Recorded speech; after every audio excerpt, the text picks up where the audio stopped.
Students, आज हम पढ़ने जा रहे हैं torque acting on current carrying coil placed in an uniform magnetic field. Suppose कीजिए कि मैग्नेटिक फील्ड जो है लेफ़्ट टू राइट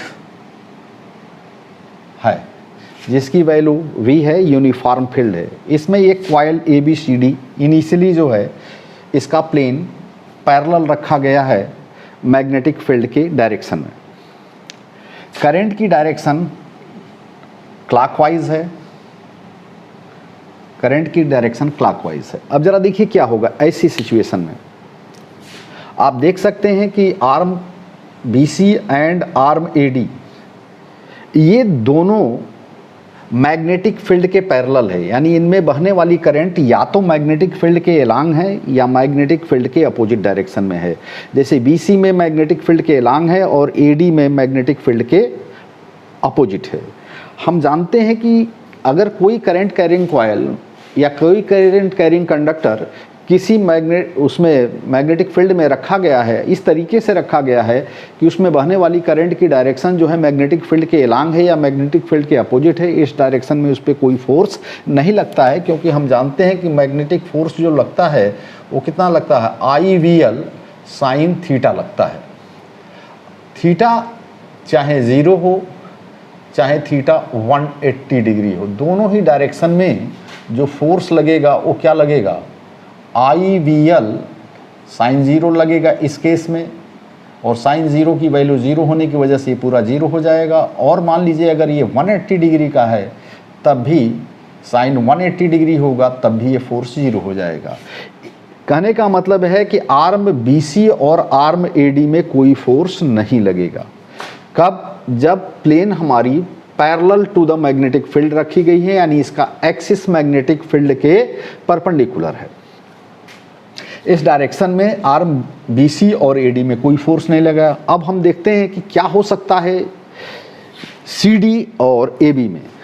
अब देखिए CD में बहने वाली करंट जो है वो डाउनवर्ड दिख रही है। मैग्नेटिक फील्ड आपको लेफ़्ट टू राइट है, लेफ़्ट टू राइट आप इंडेक्स फिंगर को रखें, करंट की डायरेक्शन में सेंट्रल फिंगर को रखें, तो ऑटोमेटिकली हमको क्या दिख रहा है कि जो इस पर फोर्स आर्म CD पर फोर्स लगेगा वो इस डायरेक्शन में लगेगा, ये इस डायरेक्शन में, बाहर की तरफ आती हुई डायरेक्शन में, राइट। और क्या होगा AB पर? AB पर देखिए मैग्नेटिक फील्ड की डायरेक्शन अभी भी वही है, मैग्नेटिक फील्ड की डायरेक्शन अभी भी वही है।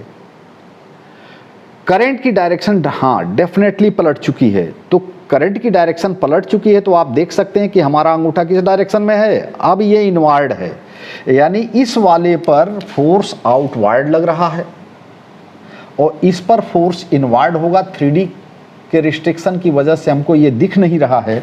वास्तव में ये कैसे होगा, यूँ आप समझ सकते हैं कि इस पर फोर्स इस डायरेक्शन में होगा, यानी जो ये टिप की डायरेक्शन है यही फोर्स की डायरेक्शन डिसाइड करेगी, तो इस डायरेक्शन में, और इस पर किधर होगा, इस डायरेक्शन में है। अब देख सकते हैं दो फोर्स, दोनों का मैग्नीट्यूड कितना होगा। देखिए चूँकि आर्म मान लेते हैं BD CD और AB की आर्म लेंथ कितनी है, L है, और BC ये कौन है, BC और AB इन दोनों की लेंथ L है, CD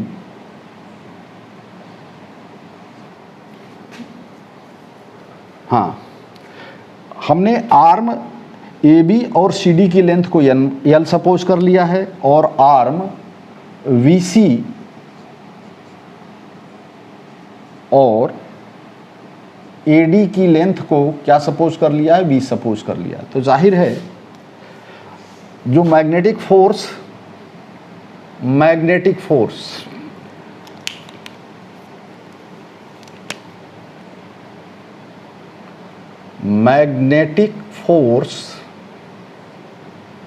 acting on arm VC CD will be equal to IVL। अब साइन थीटा इसलिए नहीं लिख रहे हैं क्योंकि आप देख रहे हैं कि मैग्नेटिक फील्ड किधर है, इस डायरेक्शन में, और करंट किधर है, इधर है, यानी दोनों एक दूसरे के म्यूचुअली परपेंडिकुलर है, तो साइन 90 होगा, तो उसको लिखने का कोई मतलब नहीं होगा। तो IVL होगा, किधर होगा, ये अपवार्ड होगा, किधर होगा, अपवार्ड होगा। अपवार्ड को डॉट से रिप्रेजेंट करते हैं।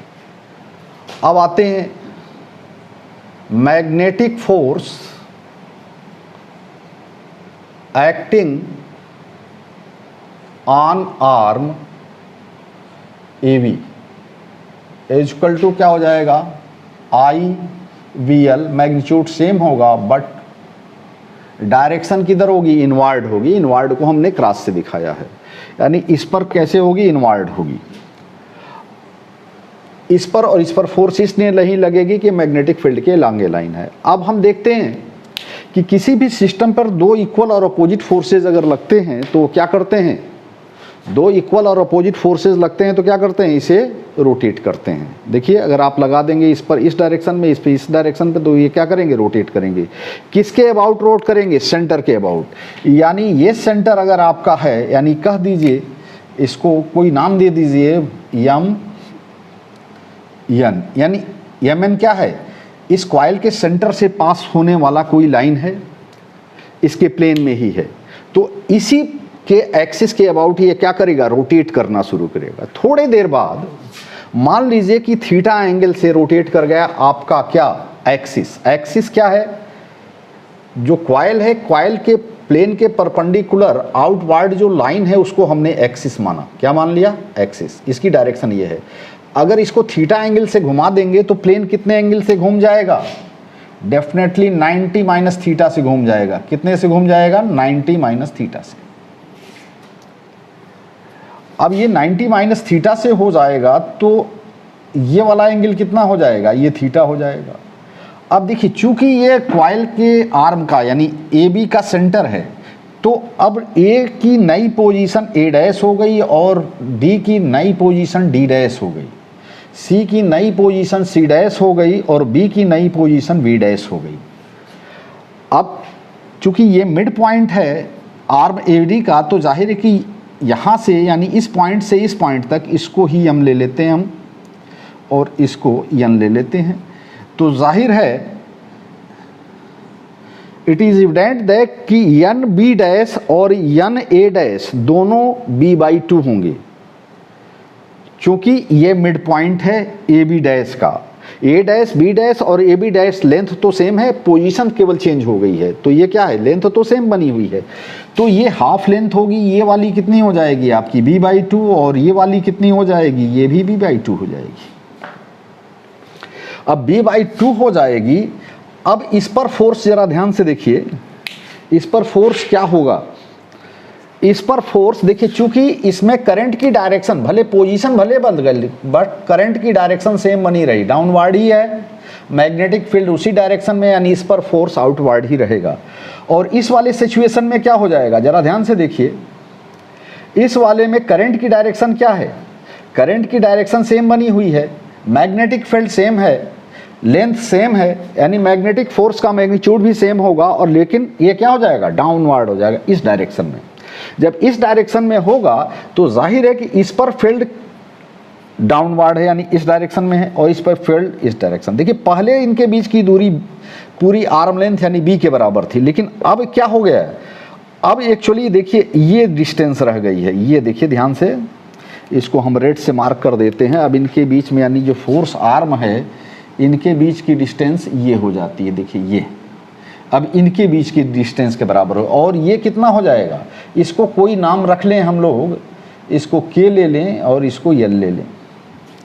यानी जो फोर्स आर्म की डिस्टेंस हो जाएगी वो कितनी हो जाएगी, LK हो जाएगी।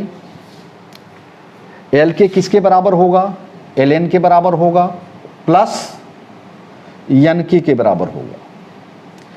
अब NK क्या होगा, जरा ध्यान से देखिए। हमने बताया कि अगर कॉइल के एक्सिस को, यानी कॉइल पर जो के प्लेन पर परपेंडिकुलर जो ड्रा किया गया है, उसको अगर थीटा एंगल से रोटेट कर दें तो प्लेन मैग्नेटिक फील्ड से कितना एंगल बनाने लगेगी, 90 माइनस थीटा। यानी आपका अगर थीटा एंगल से रोटेट कर दिया गया तो प्लेन कितना एंगल बनाने लगी, 90 माइनस थीटा। तो अब देखिए ये प्लेन और इसके बीच का एंगल थीटा हो जाएगा। तो ये क्या हो जाएगा, ये b/2 है और ये क्या है, निकाल लेते हैं, sine theta equal to N के अपान हम क्या लिख सकते हैं, एन बी डैश, या इसको हम देखिए एल एन ये भी लिख सकते हैं, L N upon N A dash, N A dash, यानी एन के या एन ए डैश ये किसके बराबर हो जाएगा, एन के या एल एन, एन के आर एल एन, ये दोनों किसके बराबर होंगे, जरा ध्यान दीजिए, ये हो जाएगा N B dash, N B dash sine theta R N A dash sine of theta, N A dash sine of theta. अब देखिए एन ए डैश या एन बी डैश दोनों तो आर्म सी डी के हाफ हैं, यानी ये क्या हो जाएंगे, आर्म सी डी नहीं, आर्म ए डी के हाफ हैं, क्योंकि ए डैश बी डैश किसकी पोजीशन है, ए डी की पोजीशन है। तो जो लेंथ ए डी की थी वही ए डैश बी डैश की, तो इसकी जब हाफ हो जाएगी तो ये क्या हो जाएंगे, दोनों ही हो जाएंगे b/2 sine theta. It means जो फोर्स आर्म इनके बीच में एक्ट करेगा जब इनकी एंगुलर पोजीशन थीटा होगी, यानी एक्सिस जो है, कॉइल का एक्सिस जो है मैग्नेटिक फील्ड से थीटा एंगल बनाएगा, तो दोनों फोर्स आर्म के बीच की डिस्टेंस क्या हो जाएगी, एल के किसके बराबर, एल एन क्या है, ये भी b/2 साइन थीटा है और ये क्या है, ये भी b/2 साइन थीटा है, यानी फोर्स आर्म के बीच की डिस्टेंस हो जाएगी v साइन थीटा। फोर्स क्या है, फोर्स अगर ध्यान से देखें तो फोर्स अभी भी वही है, चूंकि करंट सेम है, मैग्नेटिक फील्ड सेम है, करंट की डायरेक्शन सेम है, तो फोर्स जो लगेगा वो IBL साइन थीटा लगेगा, इस पर आउटवर्ड ही लगेगा, इस पर इनवर्ड लगेगा। फोर्स कांस्टेंट बना हुआ है, पोजीशन चेंज हुई है, लेकिन बी डैश सी डैश पर उतना ही फोर्स लग रहा है जब ये CD पोजीशन में थी।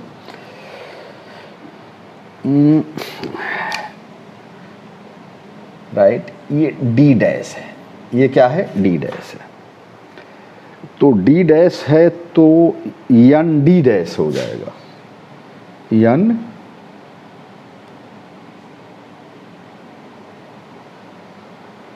के तो ठीक ही रहेगा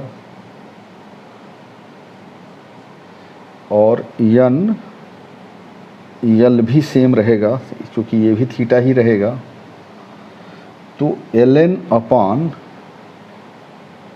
एन डी डैश, एन के अपान एन डी डैश हो जाएगा ये, और ये वाला हो जाएगा L N upon N A dash, N A dash, यानी एन एन और एन के और एन एल किसके बराबर हो जाएगा, एन बी डैश नहीं, ये हो जाएगा आपका एन डी डैश और ये हो जाएगा N A dash sine theta. अब एन ए डैश भी b/2 है और एन डी डैश भी b/2 है, तो ऐसी दशा में क्या हो जाएगा, एल एन आपका b/2 साइन थीटा और ये b/2 साइन थीटा, यानी इनके फोर्स आर्म के बीच की डिस्टेंस है। अब थोड़ा सा हमको ये सोचना है कि इस आर्म पर तो पहले तो जो करंट फ्लो कर रही थी, यानी आर्म इस पर तो इस डायरेक्शन में और इस पर इस डायरेक्शन, इसके कारण इस पर एक टार्क लगेगा, और टार्क कितना लगेगा, टार्क कितना होता है, मैग्नीट्यूड ऑफ द फोर्स। अगर टार्क के केवल मैग्नीट्यूड की बात करें तो ये कितना हो जाएगा, IVL into distance between line of action of the forces acting on both arms, यानी ये क्या हो जाएगा, V साइन थीटा, ये क्या हो जाएगा, IL V sine theta, L into B, ये क्या होता है, यही एरिया ऑफ द कॉइल होगा, वी साइन थीटा, ये हो जाएगा टार्क। ये तो किसके कारण होगा, ए बी डैश और सी डी डैश पर लगने वाले फोर्स के कारण। अब चूंकि ए डी डैश और बी सी डैश की पोजीशन चेंज हो चुकी है, तो कहीं ऐसा तो नहीं कि इसके कारण टार्क डेवलप करेगा, इसको भी थोड़ा डिस्कस कर लेते हैं, फिर आगे इसमें हम चर्चा करेंगे। अब इसमें करंट की डायरेक्शन क्या है, ये है। अब इसके करंट किसी भी करंट एलिमेंट को, छोटे से किसी भी करंट एलिमेंट को आप ले लें ध्यान से, तो इस पर दो इफेक्ट होंगे। सपोज कि थोड़ा सा अलग करके समझाते हैं, मान लीजिए ये सिचुएशन हो जाती है करंट की, तो अगर इसको हम दो डायरेक्शन में रिजॉल्व करते हैं तो एक डायरेक्शन ये आएगी और एक डायरेक्शन ये आएगी। अब करंट एलिमेंट के हिसाब से ही अगर आप सोचें तो ये क्या थी, आई वी थी, क्योंकि इस पर फोर्स लगेगा आई वी, और इसके एलांग चला जाएगा आई वी।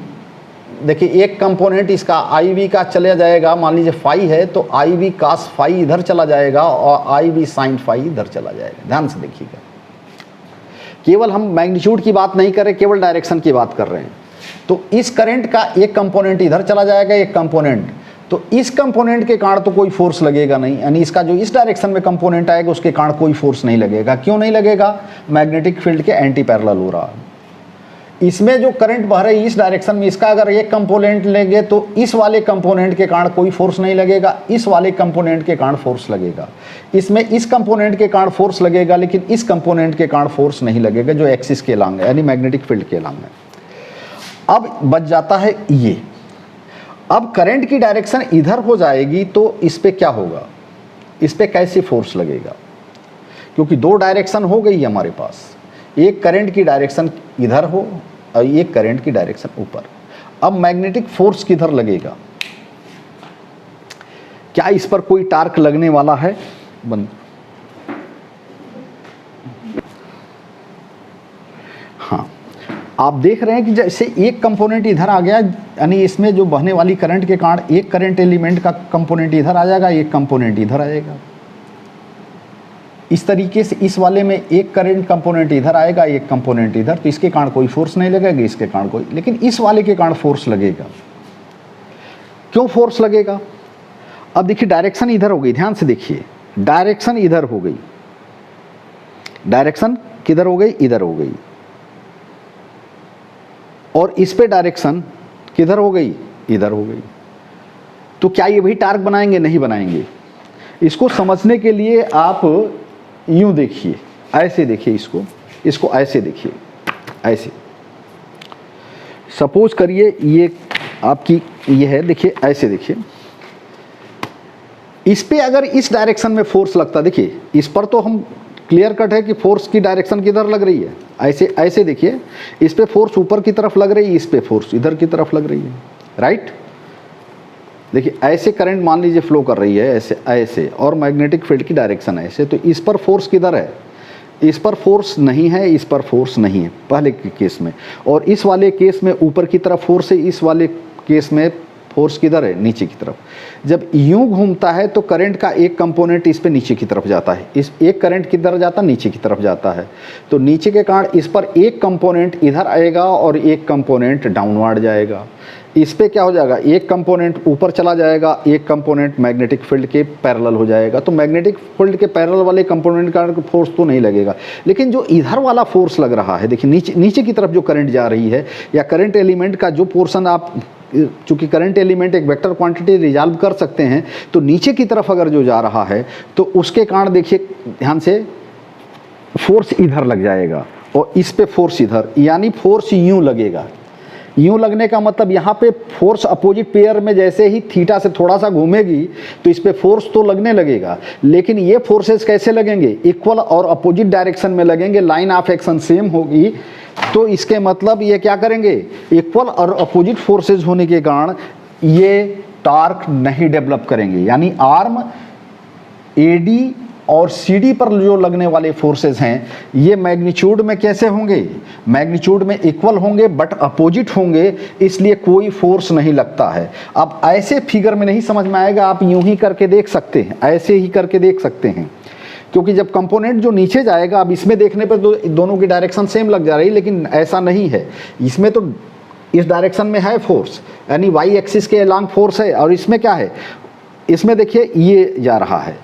अब जब इधर जब जा रहा है तो इस पर फोर्स किधर लग रहा है, इस पर फोर्स इस डायरेक्शन में लग रहा है। देखिए इस पे फोर्स इस डायरेक्शन में लग रहा है, इस डायरेक्शन में, और इस पे फोर्स इस अपोजिट डायरेक्शन में लगने की वजह से नेट फोर्स इस पर क्या हो जाएगा, नेट फोर्स भी जीरो होगा, नेट टार्क भी जीरो होगा। इसमें क्या है, इसमें भी अपोजिट डायरेक्शन में, इसमें इधर लग रहा है और इसमें इधर लग रहा है, लेकिन ये दोनों अलग अलग है। लाइन ऑफ एक्शन के बीच में डिस्टेंस है, लाइन ऑफ एक्शन के बीच में डिस्टेंस न होती तो टार्क यहां भी डेवलप नहीं कर पाता। तो अब हम ये जान चुके हैं केवल इस आर्म और इस आर्म के कारण इस पर एक टॉर्क लगेगा। टॉर्क कितना हो जाएगा, IA sin थीटा। अगर इसे वेक्टर फॉर्म में हम लिखना चाहें तो कैसे लिख सकते हैं, लिख सकते हैं IA क्रॉस B। चूंकि करंट तो हमारी वेक्टर क्वांटिटी होती नहीं है, हाँ एरिया वेक्टर क्वांटिटी होती है, और वेक्टर क्वांटिटी की डायरेक्शन किधर होती है, एरिया वेक्टर की out in the direction of outward drawn normal, या यूं कहिए प्लेन के एक्सिस के पैरेलल बाहर की तरफ। और इस पे क्या है, ये मैग्नेटिक फील्ड है, यानी ये टार्क लगेगा। इस टार्क की वजह से कॉइल क्या करेगी, रोटेट करने लगेगी। कब फोर्स नहीं लगेगा, कब फोर्स नहीं लगेगा, जब थीटा जीरो होगा। थीटा जीरो होगा इसका मतलब थीटा क्या है, ये कॉइल के एक्सिस और मैग्नेटिक फील्ड के बीच का एंगल है। अगर ये जीरो होगा तो टार्क नहीं लगेगा, और जैसे ही आपको उसको डिस्प्लेस करोगे तो क्या करेगा, एक टार्क एक्ट करने लगेगा। कितना लगेगा, IAB sin थीटा लगेगा। थीटा अगर नॉन जीरो होगा तो इस पर टार्क लगेगा, और थीटा अगर जीरो आर पाई हो गया तो इस पर टार्क नहीं लगेगा। इट मीन्स कॉइल का प्लेन जो है अगर मैग्नेटिक फील्ड के एलांग है, मैग्नेटिक फील्ड के डायरेक्शन में है अगर उसका प्लेन, और उसका एक्सिस परपेंडिकुलर हो, चाहे इनवर्ड हो चाहे आउटवर्ड हो, दोनों ही दशाओं में इस पर कोई टार्क नहीं लगेगा। और जैसे ही डिफ्लेक्ट करोगे तो टार्क लगेगा। इसके मतलब मैग्नेटिक फील्ड कर क्या रहा है, वह कॉइल को अपने एक्सिस के एलांग, कॉइल के एक्सिस को अपने एक्सिस के एलांग डायरेक्ट कर रहा है, यानी कोई भी डिफ्लेक्शन जब होता है उसको ये रोकने की कोशिश कर रहा है। क्योंकि मिनिमम एनर्जी कब होगी, जब ये मैग्नेटिक फील्ड के एलांग होगा। That's all. नेक्स्ट टॉपिक की तरफ अब हम लोग चलेंगे, और नेक्स्ट टॉपिक है बायो-सेवर्ट लॉ। नेक्स्ट टॉपिक क्या है, बायो-सेवर्ट लॉ। अब बायो-सेवर्ट लॉ क्या बताता है, बहुत इंपॉर्टेंट टॉपिक है। पर्टिकुलरली कॉम्पिटिटिव में अब तो बोर्ड से इसका डेरिवेशन ख़त्म हो चुका है और चीज़ें ख़त्म हो गई इसके आधार पर, बट कंपटीशन के लिए आज भी ये इम्पॉर्टेंट टॉपिक है।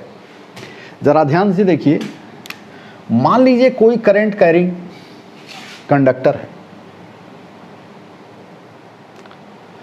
तो इसके किसी एलिमेंट्री सेगमेंट, सपोज कर लेते हैं हमने AB ले लिया, इसके कारण किसी पॉइंट पर मैग्नेटिक फील्ड इंटेंसिटी को हम फाइंड आउट करना चाहते हैं।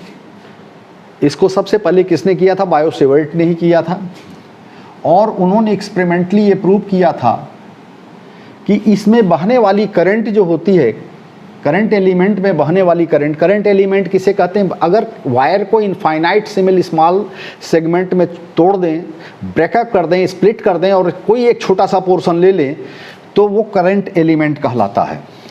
करंट में तो कोई डायरेक्शन नहीं होती, लेकिन करंट एलिमेंट में डायरेक्शन होती है, IDL, इसमें डायरेक्शन होती है। ध्यान रखिएगा, करंट में तो डायरेक्शन नहीं होती, लेकिन करंट एलिमेंट में डायरेक्शन होती है, और ये DL होगा।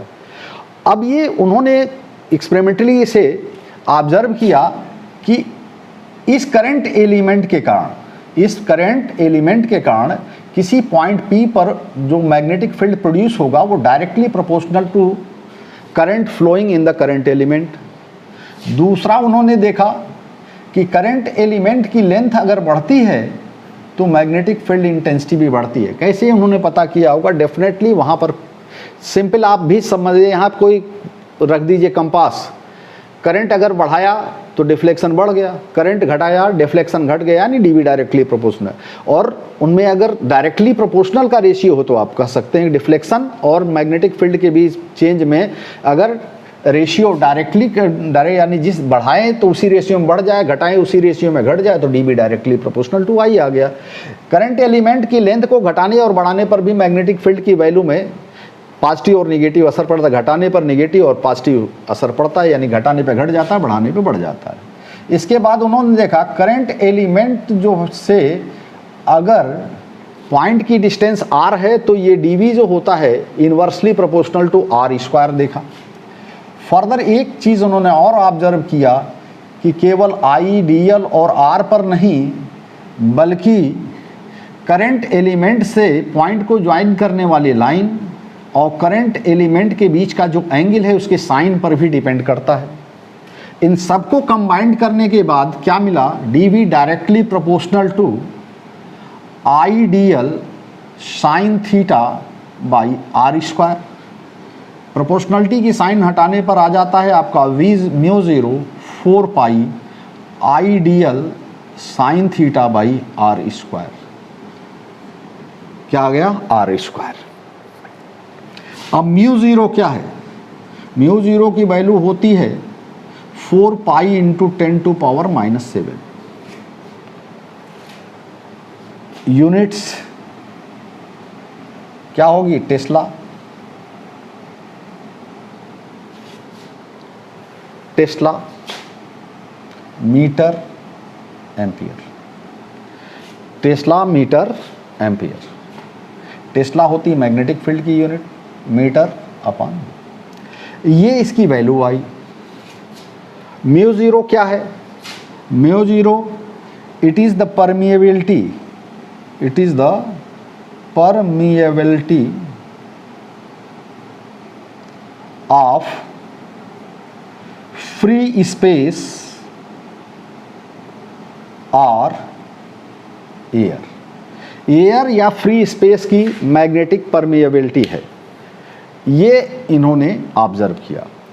अगर इसको हम देखें, क्योंकि मैग्नेटिक फील्ड एक वेक्टर क्वांटिटी है, तो इसको अगर हम मैग्नेटिक में रिप्रेजेंट करें तो म्यू 0 आई की तो कुछ होती नहीं बट dl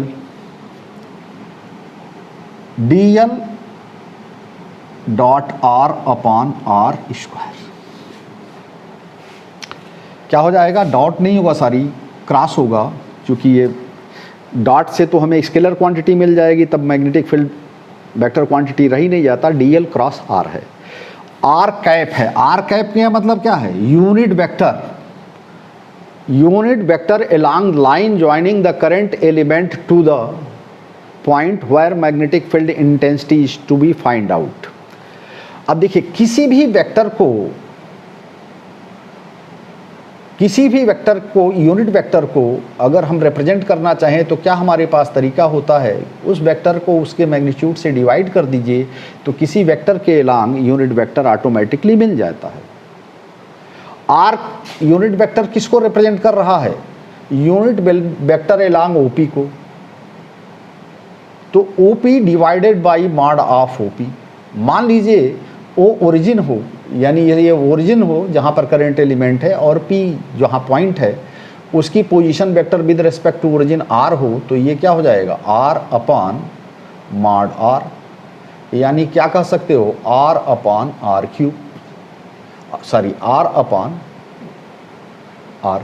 ये हो गया आप यूनिट वेक्टर। यानी यूनिट वेक्टर की जगह पर हम क्या लिख सकते हैं, लिख सकते हैं mu 0 4 pi I dl cross r upon R cube. Since R cap की जगह पर हम लिख सकते हैं r अपॉन r, मॉड r या r लिख सकते हैं। तो ये हमारा हो गया vector form of Biot Savart law. अब now we will go move to the another topic, और अनदर टॉपिक क्या है, किसी फाइनाइट लेंथ के करंट कैरिंग कंडक्टर के कारण, किसी फाइनाइट लेंथ के करंट कैरिंग कंडक्टर के कारण मैग्नेटिक फील्ड इंटेंसिटी के लिए एक्सप्रेशन हम लोग निकालेंगे यूजिंग बायो-सेवर्ट लॉ। यानी we will find out magnetic field at a point due to the conductor of finite length, conductor is straight, finite, और बायो-सेवर्ट का लॉ का यूज करके हम लोग क्या निकालेंगे, हम लोग निकालेंगे मैग्नेटिक फील्ड इंटेंसिटी। अब देखिए ये हमारे पास एक है करंट कैरिंग कंडक्टर, राइट, इसका नाम दे दिया हमने AB। अब किसी पॉइंट P पर हमको मैग्नेटिक फील्ड निकालना है, किसी यानी इस कंडक्टर में बहने वाली करंट के कारण पॉइंट P पर हमको मैग्नेटिक फील्ड निकालना है। हमने क्या किया, यहाँ से एक परपेंडिकुलर ड्रॉप कर दिया, मान लीजिए ये L है सपोज। अब हमने मान लिया कि इस पर कोई अनदर, हमने एक छोटा सा एक करंट एलिमेंट QR चूज कर लिया जिसकी लेंथ कितनी है, मान लेते हैं कि ये हमारा वायर जो है जिसमें करंट फ्लो कर रही है वो I डायरेक्शन में है, इस डायरेक्शन में I डायरेक्शन में, और ये जो है वो किस डायरेक्शन में है, यानी LP जो है Y डायरेक्शन में है। L मान लीजिए सपोज कर लीजिए ओरिजिन है, L को हमने क्या सपोज कर लिया, ओरिजिन, और QR की जो लेंथ है उसको आप DL कहिए या बेटर DX कहिए। तो QR जो होगा वो क्या हो जाएगा, अगर वेक्टर के टर्म्स में जाएगा तो DX हो जाएगा। DX क्या लिखेंगे, आप लिख लीजिए DX, मान लीजिए कि इसके अलांग यूनिट वेक्टर I है, इसके अलांग यूनिट वेक्टर J है, तो AR को अगर वेक्टर फॉर्म में यानी करंट एलिमेंट को आप वेक्टर फॉर्म में रिप्रेजेंट करना चाहते हैं, I इंटू DL को अगर वेक्टर फॉर्म में रिप्रेजेंट करना चाहते हैं तो आप लिख सकते हैं IQR। IQR क्या हो जाएगा, I एक तो करंट है, ध्यान दीजिएगा, तो I करंट होगा, इसको कैपिटल से कर देते हैं नहीं तो कन्फ्यूज़न क्रिएट हो सकता है। बहने वाली करंट को हमने मान लिया, इसमें जो करंट फ्लो कर रही है उसको कैपिटल I मान लिया, तो IQR को क्या लिख सकते हैं, DXI, यानी किसी वेक्टर के मैग्नीट्यूड में उसके यूनिट एलांग जो यूनिट वेक्टर है उसका मल्टीप्लाई कर देते हैं तो वो वेक्टर हमको प्राप्त हो जाता है। तो जो करंट एलिमेंट है वो IDL जो होगा वो क्या हो जाएगा, IDXI हो जाएगा। अब मान लेते हैं कि ये हमारा पॉइंट जो है, यहाँ से देखिए ध्यान से, ये करंट एलिमेंट है, ये स्टेट है, हमारा कर्व बन गया है, आप स्टेट बनाइएगा। इस एंगुलर पोजीशन को हमने थीटा मान लिया, और ये वाला थोड़ा सा बड़ा है, क्योंकि इनफाइनाइट से मिल स्मॉल है तो बहुत ही छोटा होगा, मान लेते हैं डी थीटा है। अब देखिए मान लेते हैं कि P से R की डिस्टेंस क्या है, यानी PQ जो है हमने मान लिया R, ये एंगल कितना है, थीटा है, कितना है, थीटा है। अब ये डिस्टेंस को हमने मान लिया A, क्या मान लिया, A, यानी वायर से पॉइंट की परपेंडिकुलर डिस्टेंस को हमने A सपोज कर लिया। ये एंगल कितना है, ये थीटा है। अब थीटा है तो cos थीटा इक्वल टू क्या हो जाएगा, cos of theta equal to, यहाँ से इसकी पोजीशन मान लीजिए कितने डिस्टेंस पर है, x डिस्टेंस पर है, तो cos थीटा इक्वल टू क्या हो जाएगा, cos theta better tan theta लेते हैं, इसको रिप्रेजेंट करने के लिए tan थीटा ले, tan थीटा इक्वल टू क्या हो जाएगा, LQ upon PQ, PL, LQ क्या है नहीं पता, PL क्या है, A है, यानी LQ क्या हो जाएगा हमारा, LQ हो जाएगा हमारा A tan थीटा। लेकिन LQ को हमने क्या सपोज किया है, यल को हम सपोज किए हैं x, तो x इक्वल टू हो गया a tan थीटा।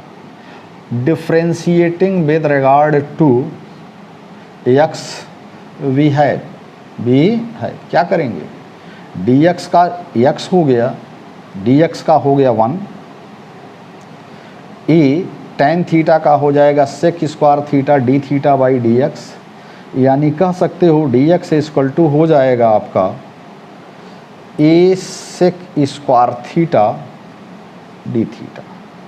dx की जगह पर जहाँ ज़रूरत पड़ेगी हम a sec square tan theta लिख सकते हैं। अब इसकी खुद की पोजीशन क्या है, y एक्सिस के लॉन्ग है, इसको हमने x एक्सिस माना है, इसको ओरिजिन माना है, तो x एक्सिस से परपेंडिकुलर डिस्टेंस y कोऑर्डिनेट होती है, यानी ये डिस्टेंस, और इसको ओरिजिन वेक्टर के हिसाब से भी पॉइंट ऑफ रेफरेंस इसी को मान लिया है, तो ये डिस्टेंस क्या है, a है, और किसके लॉन्ग है, इसकी ये पोजीशन तो 0 है, और ये क्या है, j है, क्या है, a j हो जाएगा। और मान लेते हैं कि z एक्सिस पर भी इसकी पोजीशन यही है। अब यहाँ पे क्या हो जाएगा, q का कोऑर्डिनेट क्या हो जाएगा, q का कोऑर्डिनेट हो जाएगा a tan थीटा, क्या हो जाएगा, a tan थीटा, यानी LQ किसको रिप्रेजेंट करेगा, a tan theta into unit vector i। LP किसको रिप्रेजेंट करेगा, a j को रिप्रेजेंट करेगा। तो जाहिर है कि QR किसको रिप्रेजेंट करेगा, QP किसको रिप्रेजेंट करेगा, position vector of P। Position vector of P क्या है, AJ है, और पोजीशन वेक्टर ऑफ Q क्या है, क्योंकि L ओरिजिन है, पोजीशन वेक्टर क्या है, A tan थीटा I, ये हो गया। अब हम इसको सॉल्व करने जा रहे हैं, क्या लगाने जा रहे हैं, बायो-सेवर्ट लॉ। बायो-सेवर्ट लॉ के अनुसार जो मैग्नेटिक फील्ड होगी वो क्या होगी, dv equals to μ0 upon 4 pi ideal. Ideal की जगह पे क्या लिखेंगे, dx i लिखेंगे, क्रॉस r लिखेंगे by R Q.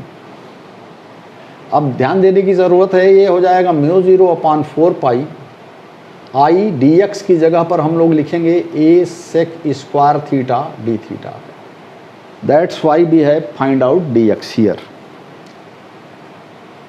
Into unit vector i cross, और r क्या है, r ये है x, और x कितना है, a tan theta, unit vector क्या हो जाएगा, a tan थीटा, r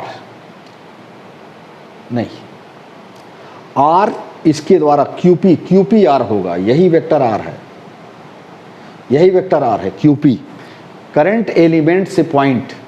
तो ये डायरेक्टेड क्या हो रहा है, ये हो रहा है cross AJ minus a tan theta I whole upon R cube, ये dB हो गया। अब इस पोर्शन की हमें ज़रूरत नहीं है, अब इसे हम स्पेस बनाने के लिए इरेज करेंगे। आप चाहें तो इसे स्क्रीनशॉट ले सकते हैं, अगर नोट कर लिया कोई दिक्कत नहीं है, अगर नहीं नोट किया है तो आप स्क्रीनशॉट ले सकते हैं।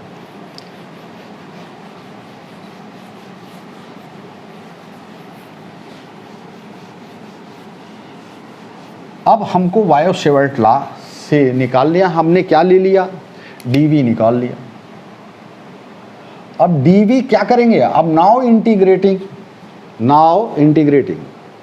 अब इंटीग्रेट करने से पहले हम लोग पहले देख लें कि इनका क्रॉस प्रोडक्ट होने क्या जा रहा है, ये क्रॉस प्रोडक्ट क्या होने जा रहा है। आप लोग जानते होंगे अगर a क्रॉस b होता है और a1i हो, a2j हो, a3k हो, मैं उम्मीद करता हूं कि आपको पता होगा, फिर भी एक बार हम फिर से रिमाइंड करा दे रहे हैं। अगर V1 I है, V के कंपोनेंट V2 J हैं एंड V3 K हैं, तो A क्रॉस B क्या होता है? A क्रॉस B को निकालने के लिए हम लोग क्या करते थे? डिटर्मिनेंट I J K, फिर फर्स्ट वेक्टर का component A1 A2 A3 B1 B2 B3, इसी का यूटिलाइजेशन करने जा रहे हैं, इसी का यूटिलाइजेशन करने जा रहे हैं। अब हमारे पास dV क्या है? μ0/4 पाई है, ठीक, और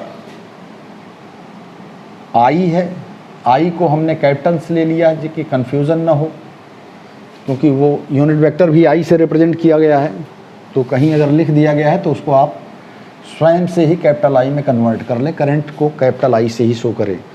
क्योंकि यहाँ पर यूनिट वेक्टर I भी पड़ा हुआ है और करंट I भी है, तो दोनों में कन्फ्यूज़न हो सकता है, इसलिए इसको कैपिटल लेटर से कर दीजिए I। अब इसके बाद क्या है? अब हमने ले लिया I J के ले लिया। फर्स्ट वेक्टर हमारे पास क्या है? फर्स्ट वेक्टर है हमारे पास A sec square theta, A sec square theta d theta, ठीक, और बाकी कंपोनेंट्स इसके 0 हैं। इसमें क्या है? I कंपोनेंट तो है -A tan थीटा और J कंपोनेंट है A और Z कंपोनेंट तो 0 ही है। यानी dB को हम क्या लिख सकते हैं? μ0/4 पाई। अब विद रेस्पेक्ट टू C3 हम क्या कर रहे हैं? इसे सॉल्व कर रहे हैं। तो हम जानते हैं जिस रो और जिस कॉलम में पड़ता है उसे छोड़ देते हैं, फिर इसका इससे मल्टीप्लिकेशन करेंगे। A sec स्क्वायर थीटा और A का multiplication A square sec square theta d theta हो जाएगा, माइनस इन दोनों का प्रोडक्ट, यानी कहने का मतलब ये हो गया μ0I/4 पाई, और बाकी जो चीज़ पड़ी हुई थी उसकी जगह पर क्या आ गया? सिंपल सी चीज़ आ गई, A sec square theta d theta upon r cube क्या हो गया? K, यानी मैग्नेटिक फील्ड की डायरेक्शन K के लॉन्ग है। अब यहाँ तक हम वेक्टर फॉर्म में आए। अगर केवल मैग्नीट्यूड जानने में हम इंटरेस्टेड हैं तो क्या करेंगे? मॉड ले लेंगे। मॉड को सिर्फ dB से दिखा सकते हैं।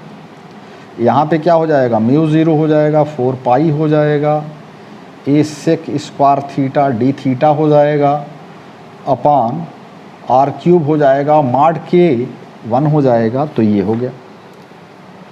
अब इसे हम क्या करेंगे? डायरेक्शन हमको पता चल चुकी है कि K के डायरेक्शन में होगा, क्योंकि सारे सेगमेंट के कारण एक ही डायरेक्शन में मैग्नेटिक फील्ड आएगी, इसलिए हमने उसको अब बहुत ज़्यादा महत्व तो नहीं दे रहे हैं, क्योंकि डायरेक्शन तो हमको पता चल चुका है कि वह दोनों डायरेक्शन के परपेंडिकुलर है, यानी करंट एलिमेंट के डायरेक्शन के भी परपेंडिकुलर है और करंट एलिमेंट से पॉइंट को जोड़ने वाली लाइन के भी परपेंडिकुलर है। चूँकि इसको हमने ये I लिया था, इसको J ले लिया था, ऑटोमेटिकली वो K आ गया, I क्रॉस J। अब हम सिर्फ मैग्नीट्यूड पे फोकस कर रहे हैं, क्योंकि डायरेक्शन तो अपन को पता हो गई। अब क्या करेंगे? Integrating both the sides, integrating both sides we have, दोनों साइड को इंटीग्रेट करने पर हमें क्या मिलने जा रहा है? दोनों साइड को जब हम इंटीग्रेट करेंगे तो हमें क्या मिलने जा रहा है? देखते हैं क्या मिल सकता है। dB को तो हमने कर दिया यहाँ पे इंटीग्रेशन ऑफ dV, जो कांस्टेंट टर्म है उनको हमने बाहर रखा I। R कांस्टेंट नहीं है, R कांस्टेंट नहीं है। क्यों नहीं कांस्टेंट है? देखिए करंट एलिमेंट आप नज़दीक लाते जाएंगे, आर की वैल्यू घटती जाएगी, इसके क्लोज़र लाएंगे तो वैल्यू घटती जाएगी, और इधर जाएंगे तो वैल्यू बढ़ती हुई जाएगी। यानी आर इंटीग्रेशन साइन के अंदर ही होगा। ऊपर हो गया A square sec square theta D theta, और नीचे हो गया आर क्यूब। आर क्यूब का भी कुछ समाधान हमको निकालना पड़ेगा। अगर हम देखें इसको, cos theta is equal to A upon R लिख सकते हैं, यानी आर की जगह पर ए cos थीटा कर सकते हैं क्या? देखिए cos थीटा, देखिए इस ट्रायंगल को लिखिए, cos थीटा बेस ये है और हाइपोटेनस आर है, तो आर की जगह पर आप लिख सकते हैं ए बाई cos थीटा, और ये जब वैल्यू आप सब्स्टिट्यूट कर दोगे तो आपको क्या मिलने जा रहा है। और लिमिट्स जरा ध्यान दीजिए, लिमिट्स पे विशेष रूप से ध्यान दीजिए। देखिए एक एंड मान लीजिए कि थीटा एंगल बना रहा है, दूसरा वाला थीटा 2 बना रहा है, आप एक को अल्फा मान लीजिए, एक को बीटा मान लीजिए। क्या करेंगे, एक एंगल को आप अल्फा मान लीजिए और दूसरे वाले एंगल को आप बीटा मान लीजिए। क्या करिए, बीटा मान लीजिए। ध्यान रखिए, ये वाला एंगल यानी यहाँ से यहाँ तक वाला अल्फा, और यहाँ से यहाँ तक वाले एंगल को आप बीटा। एंटी क्लॉकवाइज एंगल को पॉजिटिव ले लीजिए, इस वाले एंगल को क्लॉकवाइज एंगल क्लॉकवाइज एंगल को निगेटिव ले लीजिए। तो इसको मान लिया हमने माइनस अल्फा और इसको ले लिया बीटा। यानी थीटा की दो वैल्यूज़ लेगा, इस वाले सेगमेंट के लिए माइनस अल्फा ले लिया और इस वाले सेगमेंट के लिए प्लस बीटा ले लिया। दोनों अपोजिट डायरेक्शन में है, इसलिए एक को पॉजिटिव एक को निगेटिव ले लिया। अब ये क्या हो गया, ये डी बी का तो वी हो गया, ये हो गया आपका mu 0 I upon 4 pi minus alpha 2 beta, और A sec square theta D theta हो गया, और आर की जगह पर हम लिखेंगे A cube by cos square theta, cos cube theta, जो कि बाद में क्या हो जाएगा, म्यू 0 4 पाई आई हो जाएगा, और ये माइनस अल्फा 2 बीटा हो जाएगा। ए स्क्वायर है ये, ए स्क्वायर ये हो गया sec square theta into cos cube theta D theta divided by A cube. आप देख सकते हैं ए स्क्वायर से ये क्यूब कट जाएगा, नीचे सिर्फ क्या बच जाएगा, ए, और अब वो कांस्टेंट हो गया। कांस्टेंट होते ही हम उसे बाहर ले आएंगे, mu 0 4 pi by A, lower limit minus alpha, upper limit beta. अब सेक स्क्वायर थीटा और कास स्क्वायर थीटा होता तो 1 आ जाता, कास क्यूब थीटा है, यानी sec square theta cos square theta को न्यूट्रलाइज करके 1 बना देगा, 1 कास थीटा बचेगा, तो उसको हम क्या लिख देंगे, cos theta D theta.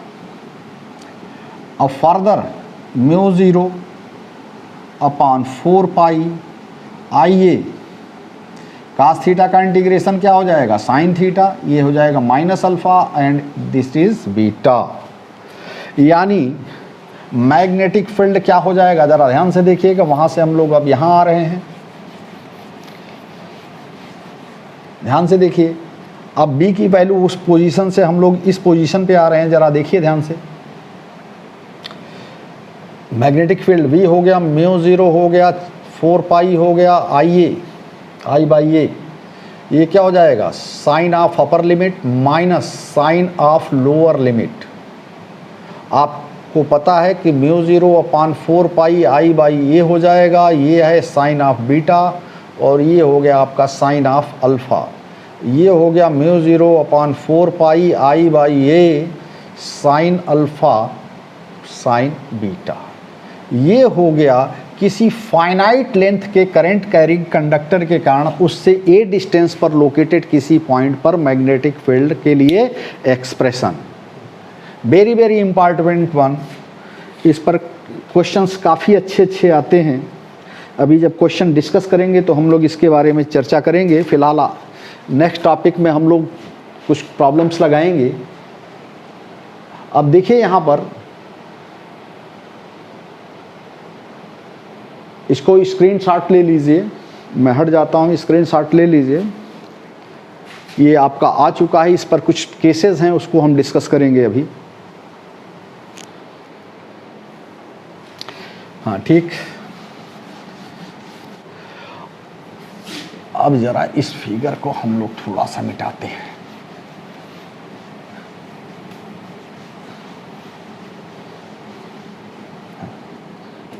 Of कर दिया था क्या? अच्छा ठीक। हाँ। अब ये पॉइंट ए है, ये पॉइंट बी है, ये पॉइंट एल है, और ये पॉइंट आपका था। पूरे फिगर चूँकि काफ़ी गंदा हो गया था, इसलिए इसको समझने के लिए सपोज कीजिए ये क्या है, माइनस अल्फ़ा है और ये बीटा है, तो ये मैग्नेटिक फील्ड आएगा। सपोज कीजिए इनफाइनाइट लेंथ का होता तब क्या होता, ये इनफाइनाइट लेंथ का होता सपोज कीजिए तो क्या होता। आप देखिए जैसे जैसे डिस्टेंस बढ़ती जाएगी वैसे वैसे इन एंगल्स के मेजर्स बदलते चले जाएंगे। अगर इनफाइनाइट हो जाएगा तो ये क्या हो जाएगा, ऐसे हो जाएंगे, यानी एक एंगल आपका -π/2 हो जाएगा, दूसरा एंगल π/2 हो जाएगा। यानी कि कहने का मतलब ये जो आपका मैग्नेटिक फील्ड आया है V, वो क्या हो जाएगा, μ0 4π I/A। केस क्या है, when current carrying conductor is of infinite length. तो अब अल्फा और बीटा दोनों की न्यूमेरिकल वैल्यू क्या हो जाएगी, π/2 हो जाएगी। यानी आप इसको अगर सिंप्लीफाई करोगे तो आपको रिजल्ट नया मिल जाएगा, μ0 अपॉन 2π I/A। ये आपको एक रिजल्ट मिल गया कि अगर इनफाइनाइट लेंथ वाला कंडक्टर होगा, इनफाइनाइट लेंथ का कंडक्टर, तो उसमें मैग्नेटिक फील्ड की वैल्यू क्या आ जाएगी, μ0 अपॉन 4π I/A। चूँकि एक आपका -π/2 चला जाएगा, अगर इन्फिनिटी तक जाएगा तो ऐसे स्ट्रेट हो जाएगा, और ये वाला एक वाला π/2 हो जाएगा। Upper limit lower limit -π/2, upper limit π/2। Simplify करेंगे तो यहाँ पर एक π/2, दूसरा वाला भी π/2। सिंप्लीफाई करेंगे तो ये आ जाएगा μ0 अपॉन 2π I/A। एक केस और लेते हैं।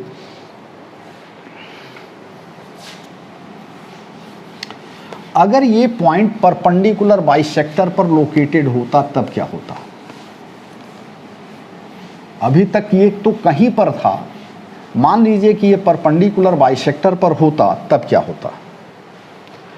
डेफिनेटली बहुत कुछ होने नहीं जा रहा है, इसलिए हो जाएगा क्या है, सिर्फ हम अल्फ़ा और बीटा की वैल्यूज सब्स्टिट्यूट कर पाएंगे। ये मान लीजिए आपका ए है, ये क्या है, L/2 है, ये L/2 होगा। चूँकि परपेंडिकुलर बाइसेक्टर पर अगर अभी पॉइंट होगा तो दोनों ही एंड एक इससे क्या हो जाएंगे, इक्विडिस्टेंट हो जाएंगे।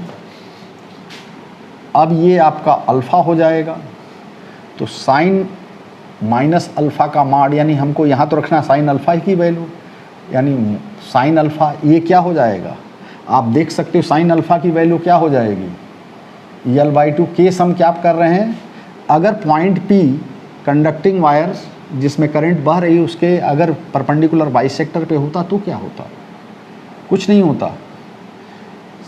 साइन अल्फ़ा की वैल्यू क्या हो जाती, परपेंडिकुलर L/2 हो जाता, और बेस ये क्या हो जाता, आप देख सकते हैं A² प्लस L²/4 हो जाता। क्या हो जाता, A² प्लस L²/4। चूँकि इधर वाले को तो माइनस लेते, इस वाले को प्लस लेते, लेकिन आप डायरेक्टली यहाँ पर रख सकते हो A² प्लस L²/4। आप सिंप्लीफाई करोगे तो ये आ जाएगा 4A² plus L²। Sine alpha की जगह पर, साइन बीटा की जगह पर भी सेम वैल्यू आएगी, चूँकि न्यूमेरिकली तो ये दोनों बराबर ही हो जाएंगे। जब ये सेम हो जाएगा, ये सेम हो जाएगा, तो ये क्या हो जाएगा, ये बीटा हो जाएगा। कहने के लिए बीटा रहेगा, लेकिन न्यूमेरिकली भी तो ये भी वही आ जाएगा, L/2 √A² plus L²/4। Simplify करेंगे तो L upon √L² plus 4A²। यानी मैग्नेटिक फील्ड की वैल्यू क्या हो जाएगी, μ0 अपॉन 4π IA। साइन अल्फ़ा की जगह पर क्या रख देंगे, L अपॉन यल स्क्वायर प्लस 4a स्क्वायर, और इसकी जगह पर भी यही वैल्यू रख देंगे, यल स्क्वायर प्लस 4a स्क्वायर, यानी सिंप्लीफाई करेंगे तो आपका आ जाएगा μ0/2 पाई IA, और यहाँ पे हो जाएगा L/√L square plus 4a square. आज के लिए इतना ही। अगर आपको ये वीडियो पसंद आया हो तो अगर आपने अभी तक सब्सक्राइब नहीं किया है मेरे चैनल को तो आप सब्सक्राइब कर दीजिए, बेल आइकन दबाना मत भूलिएगा। और अगर आपको कोई पर्टिकुलर और आर्टिकल्स के बारे में जानना हो तो कमेंट बॉक्स में जाकर आप लिख सकते हैं, तो वो आर्टिकल्स आपको मिल जाएगी। अगर इससे रिलेटेड कुछ प्रॉब्लम्स होगी, जो आपकी दिक्कत होगी, तो आप अगर कमेंट बॉक्स में करेंगे तो उसका सलूशन आपको मिल जाएगा। Thank you, keep watching and sharing.